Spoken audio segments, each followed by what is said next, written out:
My parents let my sister drop out while they pressured me for straight A's, so I quit school, started a company, and now I fund her regrettum, a 26-year-old guy. And for as long as I can remember, I've been the scapegoat of my family. My younger sister was always the golden child. She could make a mistake, and my parents would laugh it off as just her being free-spirited. Meanwhile, I felt like every step I took was under a microscope. Every grade, I brought home a test of whether I was worthy of their approval. I still remember one dinner where I brought home an A- on a math test. My father's face tightened like I had just confessed to a crime.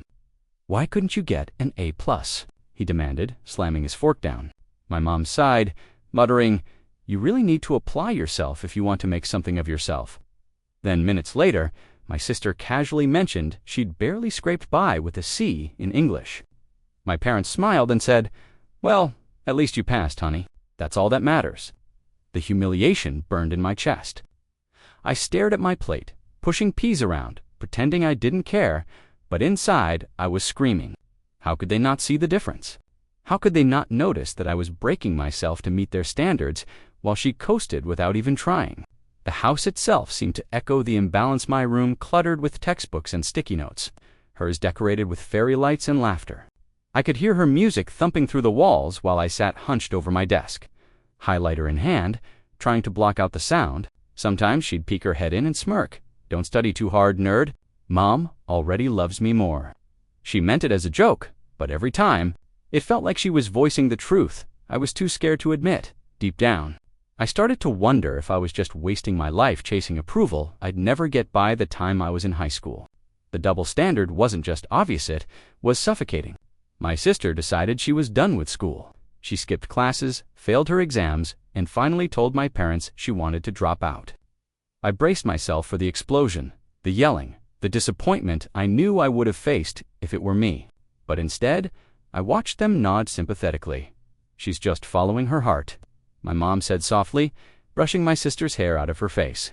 My dad even added, "Not everyone is meant for academics. We'll support you, no matter what." My jaw almost hit the floor. That same week, I scored a 93% on a chemistry test. I thought maybe, just maybe, that would be enough to get a good job or even a smile. Instead, my dad's face twisted with disappointment. "Why not a 95? What's distracting you? Do you want to end up a loser?" He grounded me for a week, banned me from hanging out with friends, and cut off my internet. I couldn't take it anymore. One night at dinner, I snapped, "Why is it that she can drop out and get praised for it, but I'm punished for anything less than perfection? How is that fair?" The room went silent. My sister smirked like she was watching her favorite show. My mom slammed her hand on the table. "Don't you dare disrespect us. We've sacrificed everything for you." My dad's voice was cold. "You sound ungrateful. Maybe we should stop wasting our time if this is the thanks we get." Ungrateful. That word cut deeper than any punishment ever had. I sat there shaking, tears burning the corners of my eyes, realizing no matter how hard I tried, I would never be enough for them. That night, something inside me started to break. High school became a prison I couldn't escape from. Every morning, I dragged myself out of bed with my stomach in knots. Knowing the day would end with another lecture about how I wasn't doing enough, my desk at home looked more like a war zone than a study space stacks of textbooks, sticky notes covering every inch, half-empty coffee cups that had gone cold hours ago. I'd sit there until my vision blurred, desperately cramming formulas into my head, hoping that maybe, if I pushed hard enough, they'd finally see me as worthy. But even when I pulled straight A's, it wasn't good enough. My dad would glance at my report card and say, "This is fine, but if you were really serious, you'd be at the top of the class." My mom added guilt on top of pressure. "Do you know how much we've given up for you? You're supposed to be the one who makes this family proud." It wasn't encouragement, it was a threat disguised as love. Meanwhile, my sister spent her afternoons painting her nails, laughing with friends, and blasting music. Sometimes she'd poke her head into my room, wrinkle her nose at the mountain of papers, and say, "You're pathetic, you know that. They'll never love you more than me." She always said it like a joke, but it landed like a knife every single time. The exhaustion was crushing. I remember nights where my hands trembled so badly from caffeine and stress that I couldn't even hold a pen straight. My eyes were bloodshot, my head pounding, but still, I forced myself to keep going, because deep down, I believed him. I believed that if I failed, I wouldn't just be letting myself down. I'd be letting the whole family collapse. And that belief kept me chained to their impossible expectations, even as it drained the life out of me. The breaking point came one night after yet another argument. My dad stormed into my room, waving my latest test paper in his hand. I had scored a 92. A failure waiting to happen, he spat, his voice sharp enough to cut through me. You'll never be anything if this is the best you can do. Something inside me cracked. I didn't scream back. I didn't cry. I just sat there, staring at the paper in his hand, and made a quiet vow to myself. I'm done trying to please them. From that night forward, I stopped chasing their approval. I still went through the motions, still studied, still did my chores, but emotionally, I checked out. I poured my energy into online forums, late-night chats with strangers who actually listened, and little side hustles I stumbled across on the internet. For the first time, I felt a flicker of control over my own life, even if it was tiny dot. Meanwhile, my sister strutted around the house like she owned it. She'd brag about how free she felt without school weighing her down. One evening, she leaned against my doorway, smirking. You're wasting your life, you know? No one cares how many A's you get. Mom and Dad already decided I'm the favorite. She laughed and walked away, leaving me clenching my fists so hard my nails dug into my palms. But instead of lashing out, I let her words settle deep inside. If they already decided I'd never be enough, then why was I killing myself to prove otherwise? That's when the rebellion began. Not loud, not dramatic, but silent, hidden. I started building a plan in the shadows, a plan that none of them would see coming. I still remember the day I finally walked away from it all. It wasn't dramatic, no screaming match, no slammed doors, just a quiet decision that felt like slipping out of handcuffs. I had been sitting at my desk, staring at another stack of assignments. My stomach knotted with dread. My hands were trembling again. That's when I whispered to myself, I'm done. I didn't tell anyone. I stopped showing up to classes. When my school called the house, I pretended I was sick, then unplugged the phone. For a week, I hid the truth, spending my mornings in the library teaching myself business basics, devouring articles about startups, and scribbling ideas in a battered notebook instead of doing calculus problems. It was the first time in years I felt like I was breathing. When my parents found out, the explosion was immediate. My dad's voice thundered through the house. You selfish, ungrateful disgrace. Do you know what you've done to this family? My mom's face was red with fury. After everything we sacrificed for you, this is how you repay us. For once, I didn't shrink. I stood there, heart pounding, and said, I can't do this anymore. I'm not your project. I'm done living by your rules. My dad stepped closer, his jaw tight, but I didn't back down. The silence that followed was heavier than any punishment. They called me a failure, a disgrace, said I'd ruined my life. But instead of feeling crushed, I felt free. It was terrifying, yes, but also electrifying, like stepping off a cliff and realizing you might actually fly. That night, I stayed up until sunrise, clicking through online courses, drawing up a plan for my first tiny venture. I had no idea if it would work. I just knew it was mine. Freedom didn't taste sweet at first. It tasted like burnt coffee, stale bread, and endless rejection. I picked up a part-time job stacking shelves during the day, then came home and buried myself in my laptop at night. I tried everything: reselling items online, building cheap websites for small businesses, even freelancing gigs that paid pennies. Most of it flopped. I lost money on scams. I stayed up until 4 a.m. clicking through tutorials that didn't make sense, my eyes burning, my brain screaming for rest. I lived on instant noodles and hope. And yet, even in those brutal nights, I felt more alive than I ever did, chained to a desk with textbooks I hated. My parents didn't see it that way. Every time I stumbled in late, they were waiting with their judgment.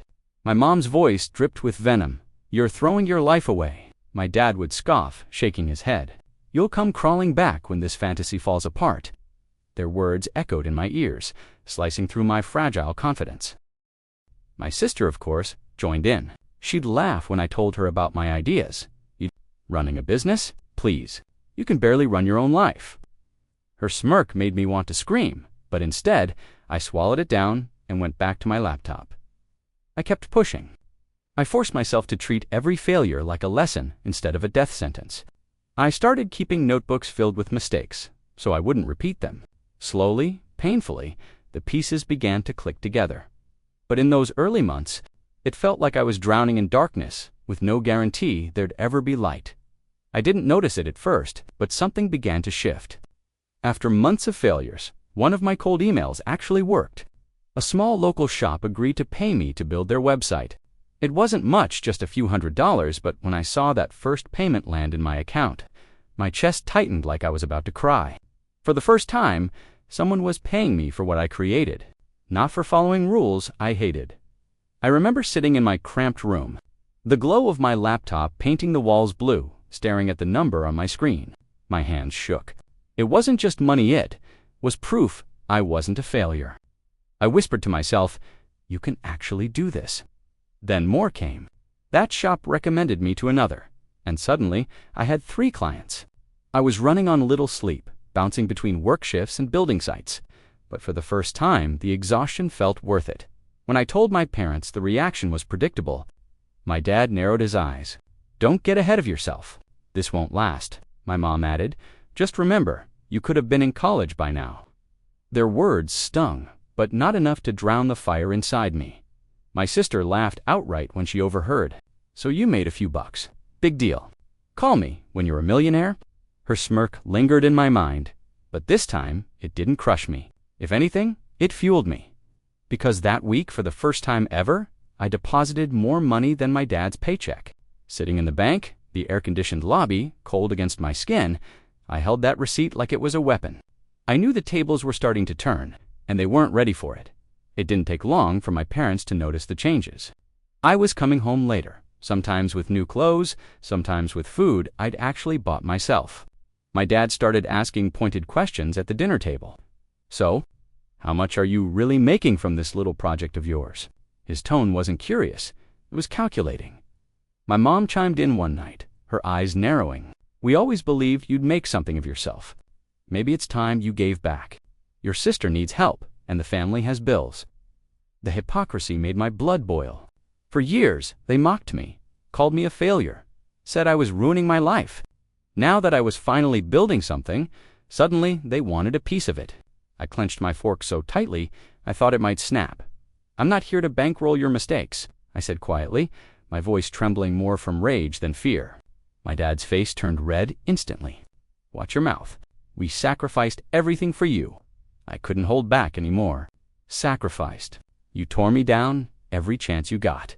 You let her quit school and praised her, while you grounded me for a 93. The silence was suffocating. My sister smirked across the table, clearly enjoying the show.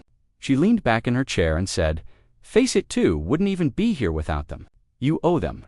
Her words hit like a slap, but for once, I didn't shrink. "No," I said, staring straight at her.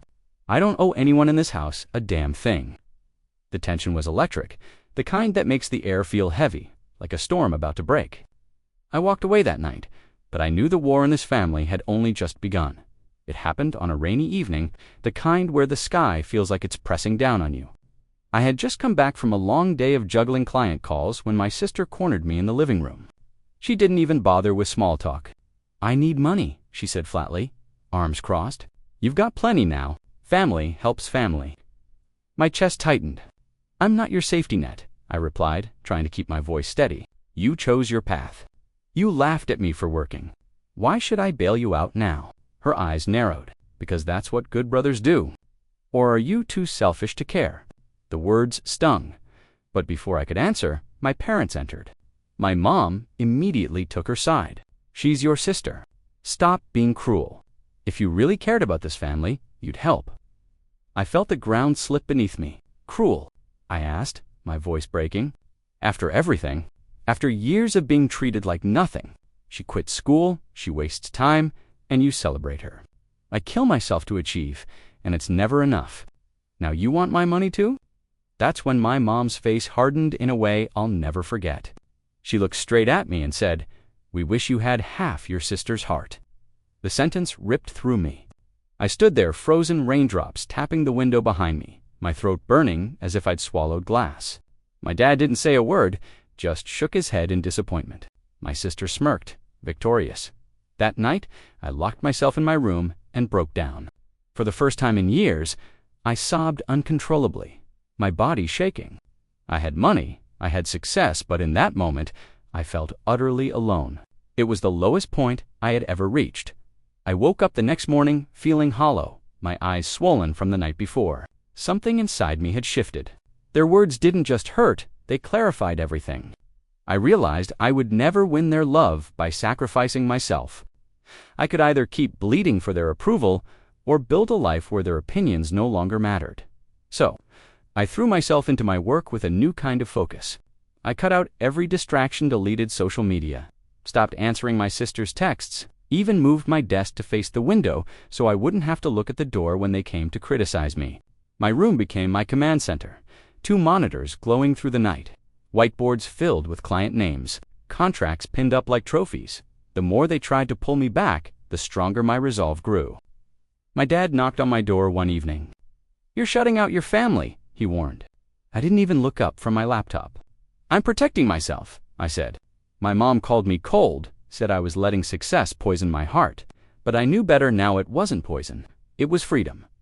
One day I drove past my old high school on the way to a client meeting.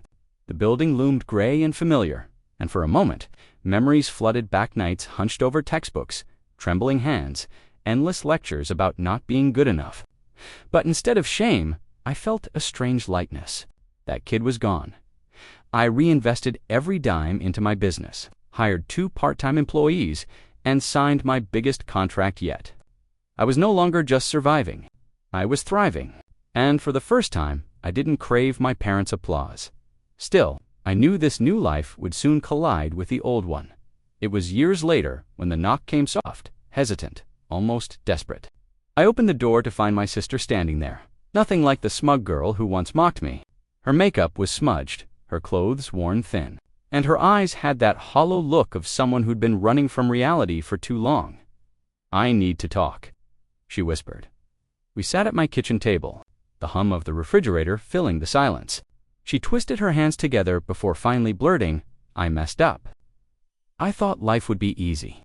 I thought I didn't need school, didn't need discipline. But now," her voice cracked, "I can't hold a job. I'm broke. I regret everything." I leaned back, the weight of her words pressing on me.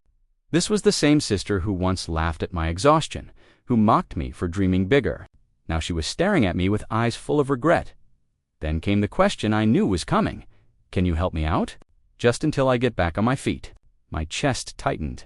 Part of me wanted to spit out every memory, every cruel laugh, every dismissal, every smirk she wore while I drowned under pressure. Another part of me saw her for what she was now, broken, trapped by choices she couldn't undo. Before I could answer, she added softly, "You won, okay? You proved everyone wrong. I wish I had been more like you." The words hit harder than I expected. For years I had dreamed of hearing them, of finally being acknowledged. But instead of triumph, I felt an ache in my chest, because now I wasn't sure if winning even mattered. Still, the decision of what to do next was mine. For once, I held the power.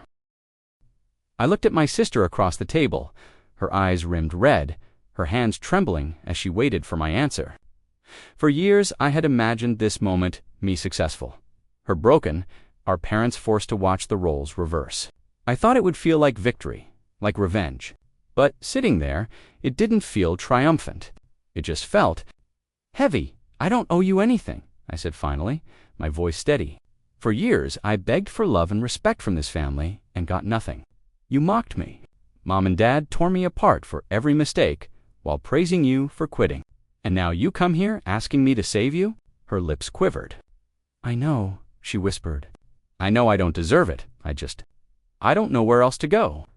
The air in the room was suffocating, thick with the weight of every memory, every slammed door, every insult, every lonely night. I cried myself to sleep. For the first time, I realized I didn't need her apology or even her regret. What I needed was freedom. So I stood. "I won't fund your mistakes," I told her, calm but final. "But I also won't carry the anger anymore. I built this life on my own. And I'll keep building it for me, not for you, not for them. She broke down then, sobs shaking her shoulders, but I didn't move. I couldn't. Later that year, I set up a scholarship fund not for my sister. Not for kids who had everything handed to them, but for kids like me, the scapegoats. The overlooked, the ones who were told they'd never be enough. And that's how I finally closed the chapter. Not with revenge, but with freedom.